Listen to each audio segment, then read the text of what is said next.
No podemos seguir como hasta ahora, aceptando la violencia, la extorsión, los asesinatos, aceptando una situación en la cual para el Estado español la voluntad democrática de este pueblo es papel mojado. El cambio que pasa por respetar y por hacer respetar la voluntad mayoritaria democrática de los vascos. Ese es el cambio que necesita este pueblo, no el que propugna Patxi López, que lo único que quiere es que a partir del 2 de marzo las decisiones, en vez de tomarse en Euskadi, se empiecen a tomar en Madrid. Esto no es España ni en lo político, pero tampoco es España en cuanto a clave de partidos políticos.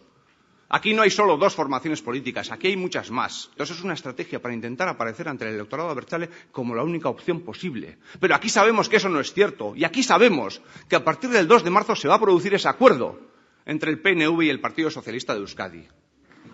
Cuando le escuchamos a Íñigo Urkullu decir que él no está orgulloso de que la bandera española ondee en el Parlamento de Gasteiz, lo que tenía que haber hecho su partido, el Partido Nacionalista Vasco, es votar con Eusko Alkartasuna para que eso no fuera así. Pero no. El PNV prefirió votar con el Partido Popular y con el Partido Socialista de Euskadi. Y el panorama político vasco ha estado adormecido. Y está adormecido. Y somos nosotros quienes tenemos la responsabilidad de devolver la ilusión a la ciudadanía, de volver a atraer a la política a miles y miles de abertzales que desde el año 2001 se están quedando en casa. Independientes, porque nos comprometimos, dimos nuestra palabra, nos comprometimos en acudir a Estrasburgo para denunciar al Estado español y lo hemos cumplido.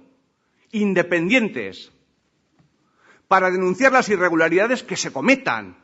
Guggenheim, Balenciaga, Hacienda de Irún, y nos da igual estar en el gobierno o en la oposición, que por estar en el gobierno no nos podemos convertir en ciegos, sordos y mudos.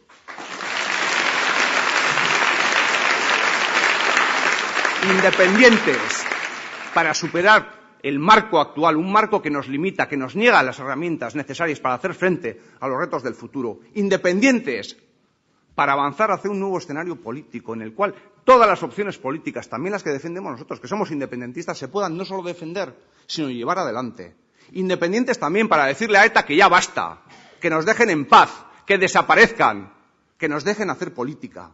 Es fundamental que Euskadi se gobierne como lo que es, como una nación. Es fundamental. Lo que no puede ser es que Euskadi se gobierne como se gobierna actualmente, como si fueran 3 o 4 o 5 naciones. Me estoy refiriendo a la necesidad de readecuar, de reformar nuestro entramado institucional, a la necesidad de establecer medidas concretas que garanticen una gestión más eficaz